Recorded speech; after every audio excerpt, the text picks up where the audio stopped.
Hi, everyone, and welcome back to Split. We have a wonderful guest on the show with us today. He's the creator of Good Dad Movement, a social platform and apparel line meant to inspire a strong community of involved, hands-on dads. He's the man behind some of the funniest and most relatable parenting memes on the gram. Welcome to Split, Stephen. Thank you. Thank you for having me, Ashley and Jennifer. Thank you. No problem. We're happy to have you here. You make me laugh and give me a sense of, I don't know, sanity with my toddler on That's the what it's all daily. about. Yeah, I'm glad I could do that to at least one person. That's what it all comes down to for me. Absolutely. So, can you just tell us and our listeners a little bit more about you, where you live, who lives in your home, and yeah. Yeah, so I'm 30 years old. I was born and raised in Long Island, New York. I'm the oldest of five siblings. My daughter came into my life when I was 23, which since then has been a roller coaster of a life up until this point. Every day is a new challenge. I live with my girlfriend now, and my daughter's 7. Everything's great with her. Good Dad Movement's been awesome. I've met so many cool people throughout the process. So it's been a lot of struggle in my life growing up, but it kind of made me a better dad, I believe now.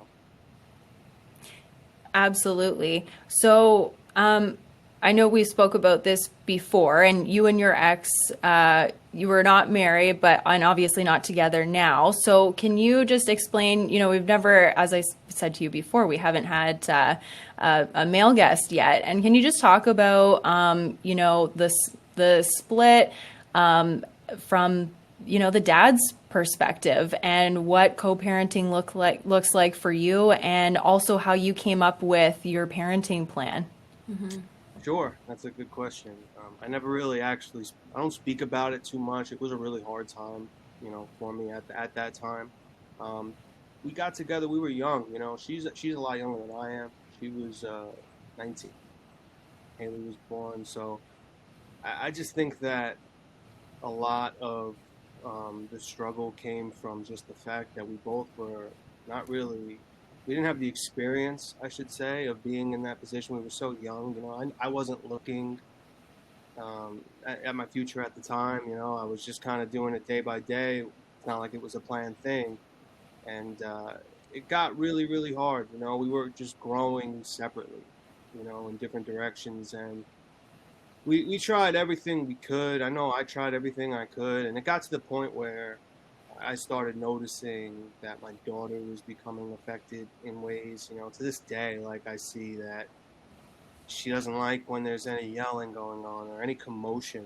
She gets very like overwhelmed with that, and she was like that as a kid. I started noticing when she was, 2 years old, 2.5. She was starting to get a little anxiety at a young age, and I kind of felt like I was a little bit responsible for that. With just, again, we were new parents. We didn't realize like that these kids listen to everything, and they're really soaking it all in, and you're just kind of caught up in the moment. So it got to a point where we knew that a decision had to be made. It was just one of those hard decisions. I know for me, one of the reasons why it was so hard was because I understood kind of the reality of it. If we do decide to split, I know I'm not going to be able to see my daughter every day, which Hmm. is, Yeah. so I'm very hands-on, like I'm very involved in my daughter's life, and I just knew I come from a divorced family. So, and side note, everything is great with my family. I'm very lucky with that, but I understood that, that is part of the game, is that you kind of split that time with your kid, which was really, really hard for me. I knew I was gonna have to move out. Like my whole life was gonna change off of just trying to make the right decision for what's best for my kid. So it was a really, really hard decision to make. But we made that decision, and it wasn't easy. It got harder.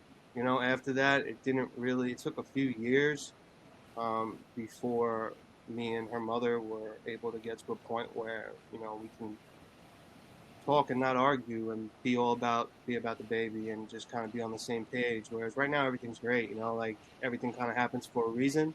I guess that it needed to go through all that. But as of right now, I mean, I wouldn't change anything. We're in a really good relationship. We're on the same page when it comes to our daughter. That's really the most important thing at the end of the day. So that's pretty much like a summary of that period of my life. It was really hard.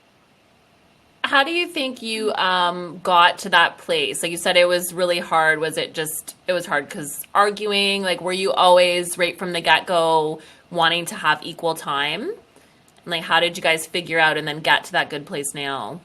So we were able to, when we decided that we weren't going to be together, we were able to come up with our own agreement. We never had to fight in Mhm. court or anything like that. Yeah. Thankfully, I think that at the time, even though we didn't notice it, I believe that we both understood that we're both good parents, and we don't want it to be like that. Even though at the time, it was very scary, and I always was nervous that something bad could have happened. And I made a lot of Mhm. decisions based off of just fear. But it winded up being a situation that we both kind of said, this is what we're going to do. We did it amicably together. We went to court, and we took care of it that way. And as far as getting to that point, I mean, it was just I handled tough times one way, and she handled tough times another way, and that's Mhm. like probably the most important thing to have in common with somebody that you're with is like, how do you handle adversity? You Yeah. know, Yeah. I'm the type of person where I was raised to just deal with it. Let's talk about it, and let's handle it now, even though it could be really hard or really easy. You got to deal with it right away. And sometimes it wasn't always like that. She was the type where it was easier for her to kind of hold it in and project it sometimes, and it winded up, Hmm. it got toxic at times where it was just a matter of not really knowing how to communicate when you look at it at the end of the day. So that stuff Hmm. eventually adds up, and it gets to the point where it's like hard to you're trying to find ways to be happy, and you want to be happy, and you're looking at your kid, and you don't want your kid to grow up like that. So Hmm. again, it was really a really hard time because of the way I knew it was going to be so hard for me to detach from my daughter in a way, which it wound up being probably the best thing that happened for at the end of the day. When you look back in hindsight, it wound up all working out. But yeah, leading up to that time was pretty hard. Hmm. Hmm. So how are you able to communicate now, like with your ex now? Because I sometimes with my clients, if things are conflict, we'll recommend, don't text or, Right. limit pick up and drop off time. Like, how have you guys managed to have amicable communication?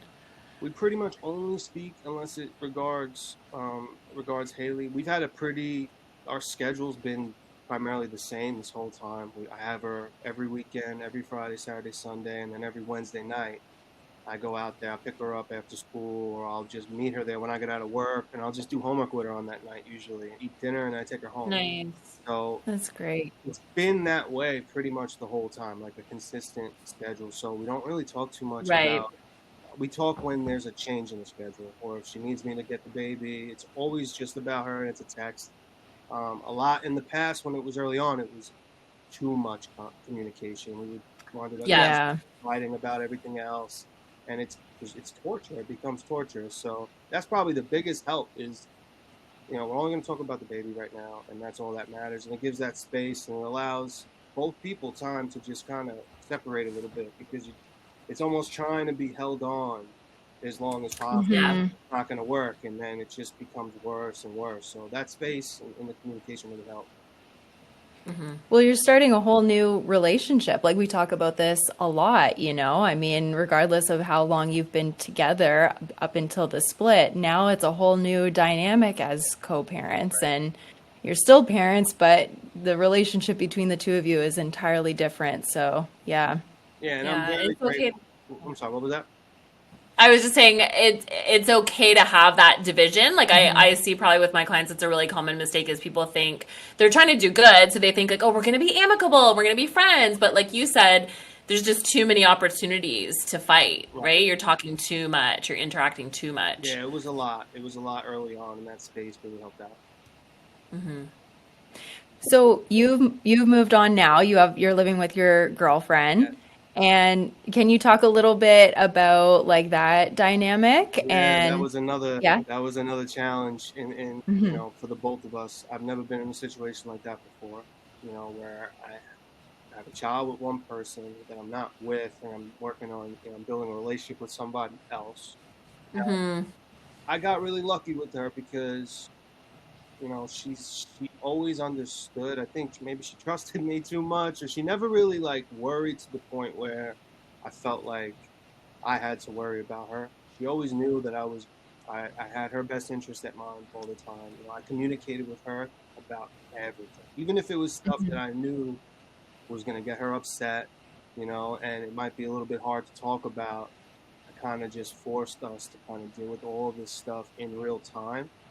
Yeah. She never really felt out of the loop, which helped, you know. She wasn't really shocked when things happened. She always kind of was prepared. If I knew that, you know, you could sense when it's like I sense a fight with my ex coming along or something, you know, and so I would try to prepare her as much as possible, um, so that it was a little bit easier for her to take it. But communication was really like the main thing. I talked to her about every single thing that was going on, and I also went above and beyond and tried to just assure her that like I truly do want to be with you. Like, you know, she went through a real hard time of wondering if it's, well, are you with me because it's not her, and that just didn't work out. Like, she had a hard time of understanding that I had a Yeah. relationship, you know, prior to her, and there was a kid involved, you know, and it's like I have to Yeah. communicate with her, and we kind of all have to work together at some point. We all have to kind of be on the same page. So You do. yeah, Yep. it was really hard. So the communication was probably the number one thing. If I didn't do that, who knows? You know, there've been a lot of things she was assuming in her head and taking all these feelings, and it gave her an opportunity to talk and tell me how she felt. You know, and I never made her feel bad for that. Like, I understood it had to have been hard. It was hard for me, and I was trying to be the glue in the middle, trying to just make everybody. Yeah, you could be You in the know, middle for sure. yeah, it was But hard. I think that's where sometimes people can go wrong is like if you have the new partner trying to speak to the bio parent too quickly or try to develop a friendship or whatever the case may be, like too soon. Yeah. Because, you know, if the other person's not ready for it, that can create a problem. Or if there is an issue and they're trying to step in, I feel personally that it should always kind of be, if there's a big issue to be addressed, the bio parent speaking directly, right? And not Yeah. not setting the other person up for a conversation of, well, you're not the real parent, so Right. But I think you made a really good point in keeping your new partner informed. Yeah. Yeah. And then, but that's tricky for her to be informed, but not Want to hear? able Yeah. to do anything about it. Yeah. Be informed, but not be able to do anything about it for sure. Right. Yeah. Sure. It was really hard for the both of us, but it made us we have a really strong relationship because of it. You know, like that's one thing about all the struggle at the end of the day is you wind up being better because of it, and the communication is what helped us get through it. Like I know I'm going to bring that up a million times, but that's like all I ever tell people: Yeah. just talk it out, like really face it Yeah. and deal with it, and then whatever happens. At least you know you're honest and you spoke about it. Yeah.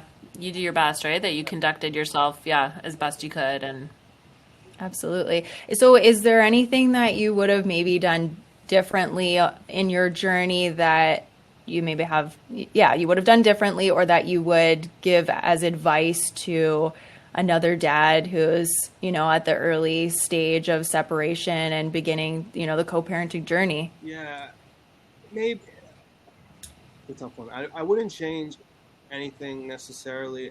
The one thing I would maybe focus more on is just focusing a little bit more on myself and the way I felt. You know, like I said before, there was a lot of fear when I was going through that because I'd never been in that situation before. I was always scared that my daughter was going to think differently because I'm not around as much, or you know, all these things that affected the decisions I made, and it affected the way I moved, and like I wasn't even thinking about me at all. So if I could go back, I would like have a little more confidence in myself, like know that like my love for my kid is enough for my kid to love me no matter what. You know, I learned that as I went on, that nothing actually ever affected my daughter's love for me. It actually just got better, like because I never changed. I always just made sure that my energy was for her. I don't try to control what I can control. So if I was going to tell another father going through the situation, it's just love your kid with everything you have and just understand that that's really enough. Like, love goes so long. Once you start to, you know, worrying about everything else, and you're taking all that energy and you're putting it towards things that aren't necessarily going to make nobody happy, that's when things can really get kind of tricky in the situation. So you just got to stay true to you and your kid, and it always will work out at the end of the day. Yeah. And I think that consistency, like sometimes because of work schedules, I see with people that dads don't necessarily get equal time because they tend to be, not always, but they tend to be more often the ones that have work schedules or working more outside the home, that sort of thing. But it can be so powerful for kids. Like you mentioned, Wednesday nights doing this homework. Like if, for the rest of, till your daughter's 18 or whatever, like you're consistently, you're there, you're picking her up when you say you're picking her up, you're doing that homework. Like, I think that consistency and reliability of that influence in her life is can't be compared, right? Just having that parent to count on. So it doesn't always have to be like the same time or Right. Sometimes what we think. Right. So that love, when you're talking about like they just need love, it's like it's true, that love and consistency and It stability. goes a long way, to the point where my daughter looks forward to that. Even though, like, Of course. Yeah. Wednesday nights are usually only like 2 hours. I get out there by the time we finish homework, because I'm trying to relearn how they teach math now, because it's just Yeah. than how I learned it. She eats dinner. If I have time, Yep. I'll give her a shower and get pajamas on. We're going home. It's not like we're really. It's just that consistency, like you said, and it splits the week. Exactly. Really for me too, because I don't have to go the whole Sunday to Friday again without seeing her. Yeah. It kind of splits my week Yeah. up. And I live close enough where it's like it's perfect. I just try to get there as much as possible. I think it's important to highlight that because I think a lot of people get discouraged because it doesn't work in their schedule, like I said, to have equal time. So they feel discouraged that they won't be as much of a part of their child's life or something. But it can be so meaningful just to, grab that extra weeknight or something in the schedule 100%. and it can make a huge difference. Absolutely. We hear a lot of moms really concerned about, like, it sounds like you were very involved, from the start, but in the dynamic where, the work schedule might not be even and the mom is doing like the majority of the child rearing, they say, like, I don't know how he's going to cope because, he's never done some of these things before. And, what would you say about that?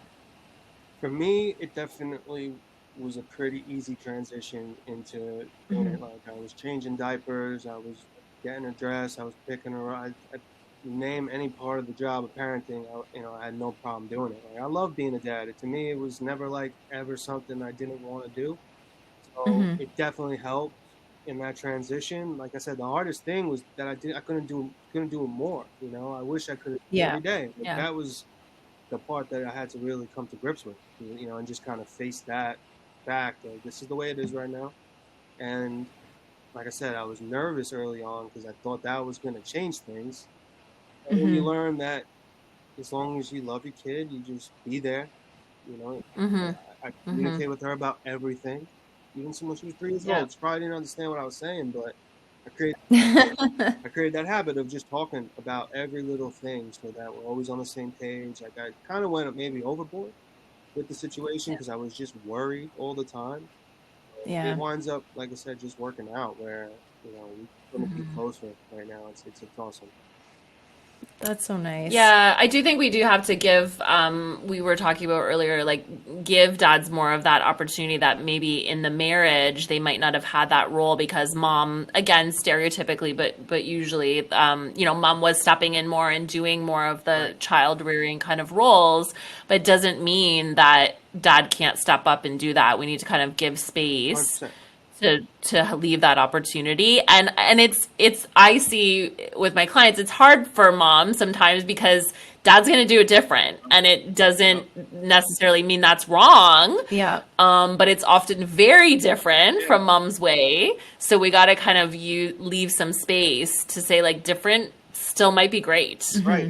But it's not going to be how it's done before. You'd be surprised how many dads will surprise you that it just comes natural to most dads. When you have a kid and you look at it and you hold it, you want to do absolutely everything for it. And a lot of it is probably because it's just that stereotypical way. They don't get that chance to do it. They kind of habits of just doing it one way. But you'd be surprised when you have your kid and you got to take care of it. You're going to take care of your kid. For the most part. Some people don't, and that's just a whole nother thing. But for the most part, you'd be surprised.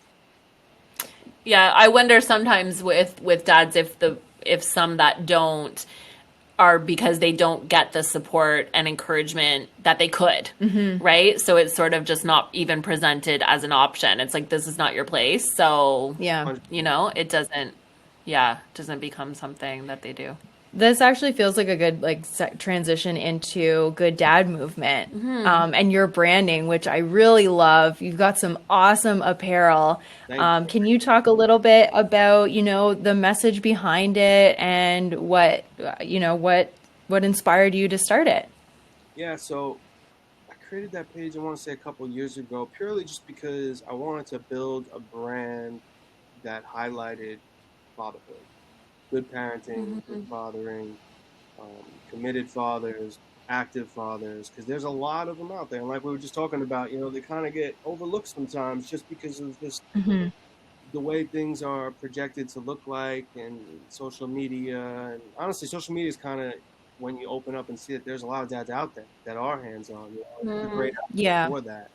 So that was my main inspiration. And as far as the memes and creating the page, I just love making people laugh. Yeah. Funny, and parenting is hard. There's a lot of challenges to parenting, so it's a way to vent and to laugh at the hard times. I've made great relationships with a lot of parents. And you get the DM every now and then if somebody says thank you, and that's so important to me. I talk to people all the time that are going through similar situations that just really, they know what they have to do. It's just sometimes you just need somebody to talk to that understands what you're going through. Even if I don't say anything back, I just tell them I totally get it, and that's normal, and I've been there, and it's going to be okay. Sometimes just hearing that is going to change, the direction that somebody might go, with their decisions. So that's my main inspiration for that. I just want to build a culture. It's cool to be a good dad. It's cool to be a parent. It's cool to want to stay home with your kids instead of do something with your friends. That's cool. And I wanted to create a place where, everybody can kind of come together and laugh about it, have fun with it, wear some cool stuff and represent it, just a culture. Yeah, I love that, because I think in a lot of the media that you see and images and pics that you see, I've noticed sometimes, well, it's definitely predominantly mom with the kids, but a lot of times dad is kind of the butt of the joke, right? Yeah. Of dad's the dumb guy in the corner, whatever, and not showing, the active, or dad's just fixing something in the garage. Yeah. Or doing, so I think dad with kids, interacting there, present with kids needs to be seen much more. Yeah, and that's the goal. And I'm constantly creating new ideas and trying to come up with different ways to be creative and make content for people to interact with. So it's been really, really fun. Yeah, and no pressure on you or anything, but there is a real lack of male dominant co-parenting material there, or single dad stuff. Right. I know you have a partner now and stuff, but I've had a couple of men message me and say, what about some content for the guys? And my branding is just kind of directed more towards women, but it's really true. After the second or third message, I kind of thought maybe I should be doing more content like that, because it's hard for everyone, regardless of your gender. Yeah. And it's only kids that are going to benefit, right? If both parents are strong. 100%. And that's what it's all about at the end of the day. I grew up, my parents were divorced, but they're best friends still. It's a weird situation where, my mom got remarried and everybody's friends. And if I bring a stranger or a friend into my situation, they look at me like, you guys are crazy, because they're not used to that. Every friend I've had growing up that had divorced parents, their parents weren't really nice to each other, So coming from where I come from, I see the benefits for me. I never grew up having issues with love or all these things that you see kids grow up when their parents are apart. I knew what family was my whole life. I always had it. I just had a bigger family now, because my parents put us first and stuck together. Yeah. It wasn't always easy. And I know, it was hard for the both of them in the beginning of it, but they put their stuff aside for us, and it really paid off for me and my siblings. So that's kind of where I'm trying to go with it now. I am going to do a podcast. I am in the process of working on that, and that's something that I would want to talk about and have an outlet where I could talk about that and bring fathers on and You know, just create similar to what you ladies are doing. So I'm just trying to pay attention, learn how it works, and hopefully I could be as good as yours.